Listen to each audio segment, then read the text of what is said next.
Hi, wie schön, dass du wieder mit dabei bist. Ich habe aus den letzten Videos gemerkt, dass ihr die Marke Hate Me, Love Me echt feiert, zu Recht.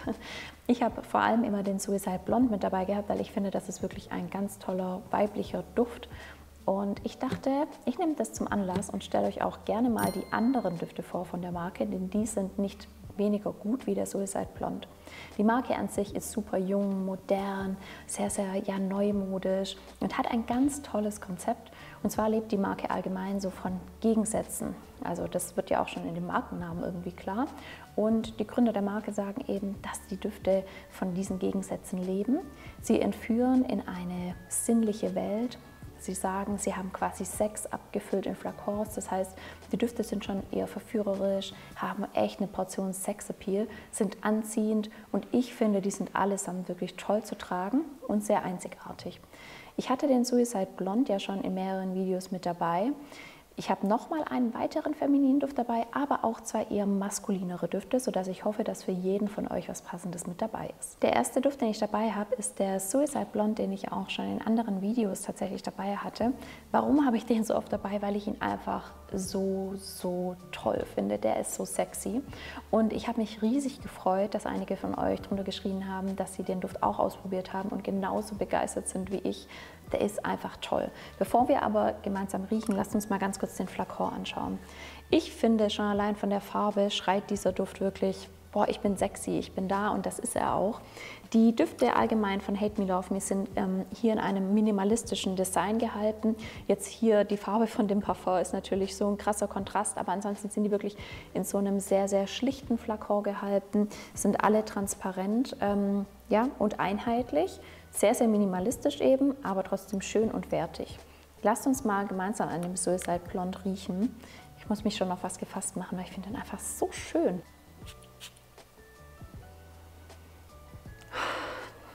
Der startet schon so schön.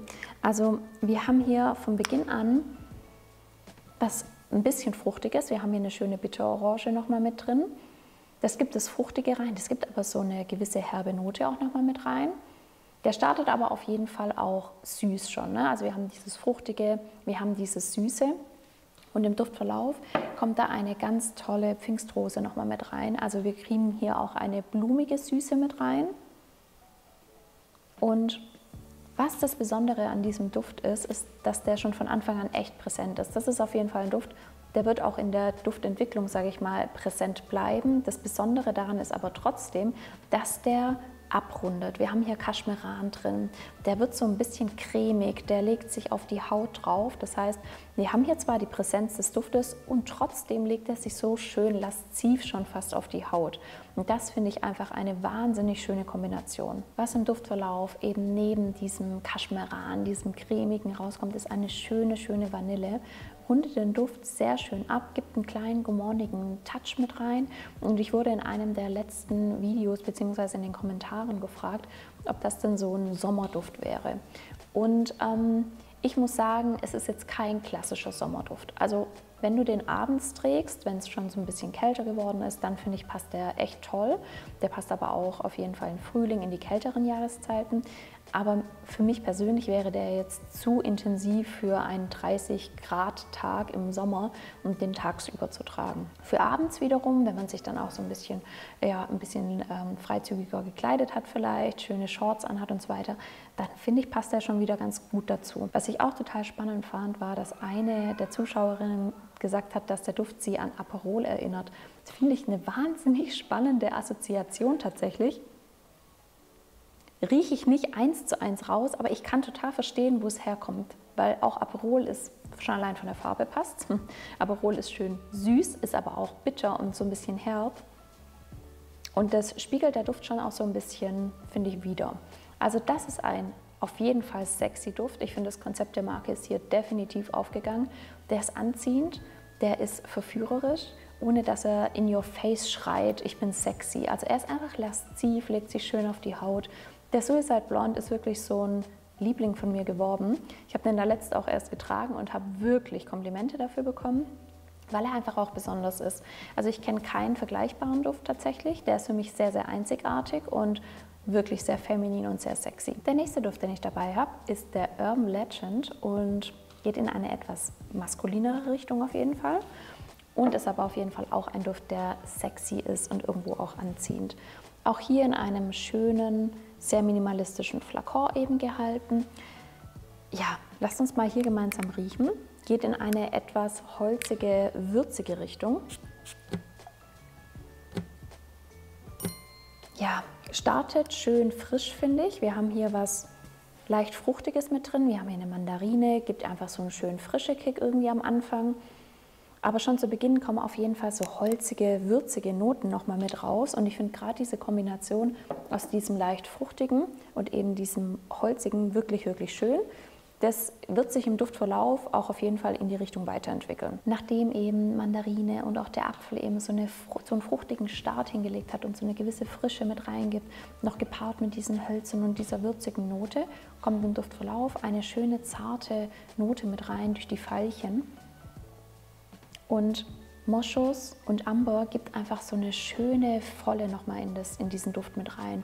Rundet das ganz toll ab, gibt eine tolle Basis, macht ihn so ein bisschen vollmundig, macht ihn warm und ich finde, daraus kommt eben auch diese sinnliche Note. Also der Duft bleibt eine schöne Kombination aus Frucht, Süße, aus dieser Wärme und legt sich ganz toll auf die Haut.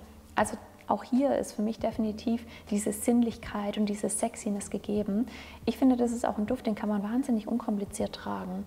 Also ich hätte jetzt keine Tageszeit, wo ich sagen würde, na, der passt nur zum Beispiel abends hin. Und obwohl der eben diese Sinnlichkeit hat, kann man den wirklich den ganzen Tag tragen.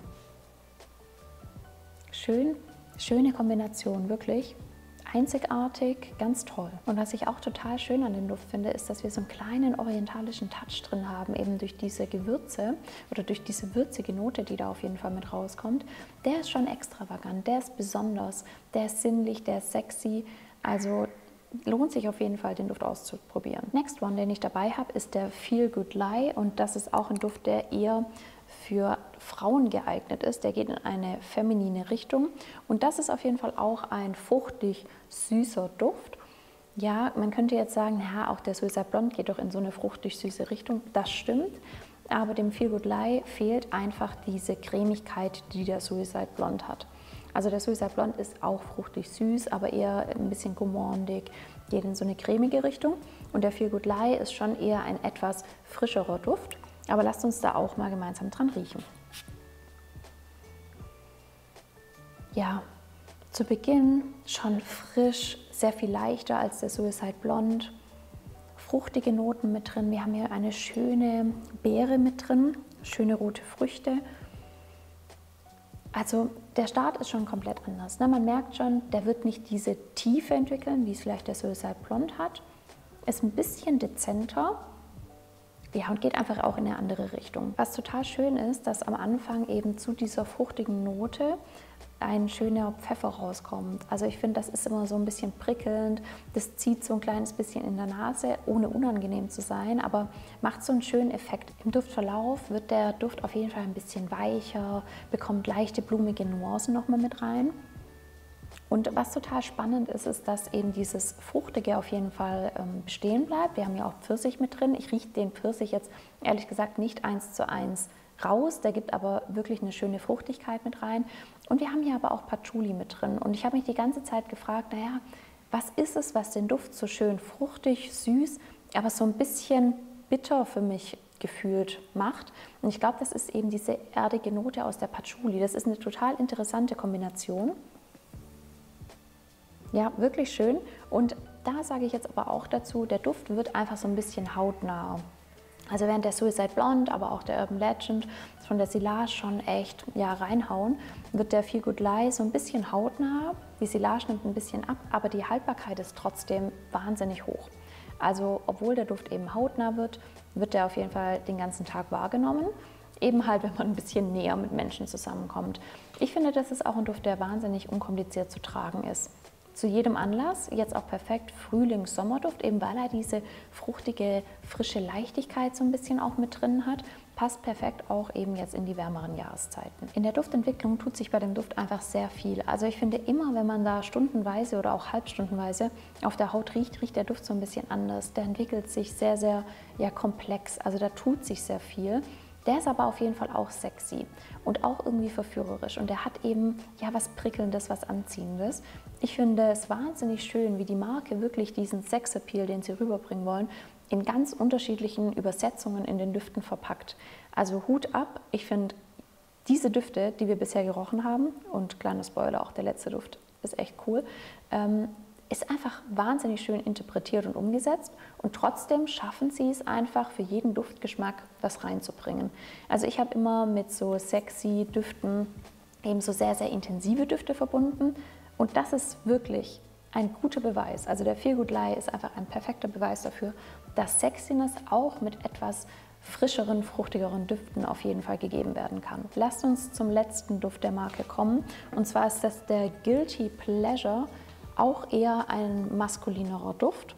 Und ich finde schon allein in den Namen, dass die Marke einfach dieses Thema Sexiness, Verführung und so weiter echt super übersetzt. Finde ich richtig cool hier, der Guilty Pleasure. Und kleine Anekdote am Rande, als ich für das Video vorhin die Düfte nochmal auf die Duftstreifen gesprüht habe, kam dann gleich ein Kollege zu mir und sagt so, ich rieche hier irgendwas. Ich so, ja, stimmt, habe auch gerade Düfte aufgesprüht und er ist dann jeden Duftstreifen durch, bis er zu dem Guilty Pleasure gekommen ist und hat gesagt, boah, krass, das wird mein nächster Duft. Also so viel schon mal als Spoiler für diesen Duft. Ich finde, der ist auch wirklich sehr, sehr besonders. Von dem her lasst uns mal dran riechen gemeinsam.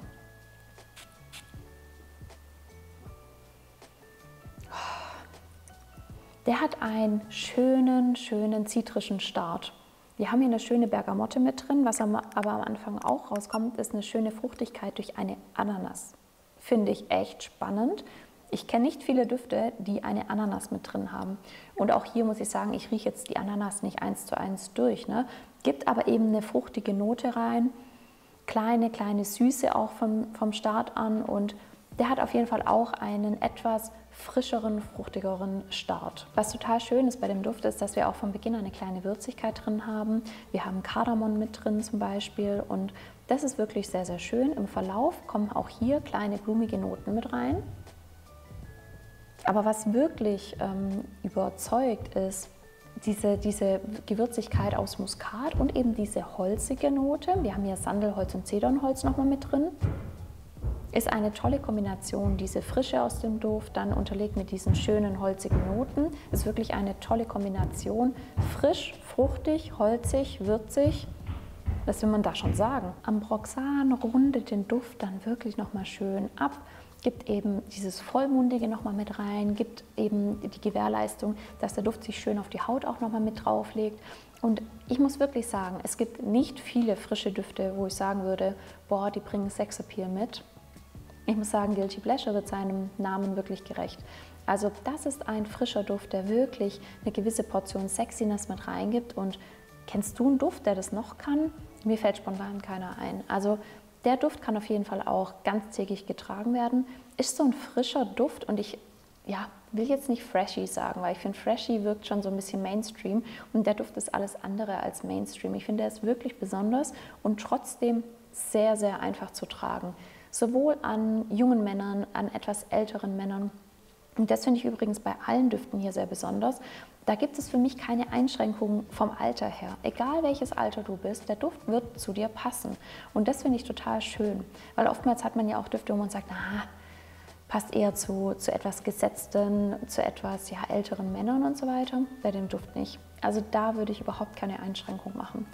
Und solche Marken mag ich, die einfach modern übersetzt sind, wo eben keine Menschen ausschließen in dem Sinne. Und ich kann dir nur ans Herz legen, einen von den Düften mal auszuprobieren. Ich finde, die Marke ist wirklich spannend und ich habe auch bemerkt, dass die immer mehr kommt und ich kann es einfach verstehen, weil die Düfte sind toll, wirklich toll.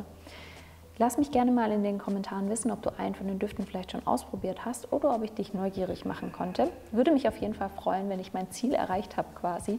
Wenn du den Kanal noch nicht abonniert hast, mach das sehr gerne, wenn du genauso duftverrückt bist wie wir bei Perfory.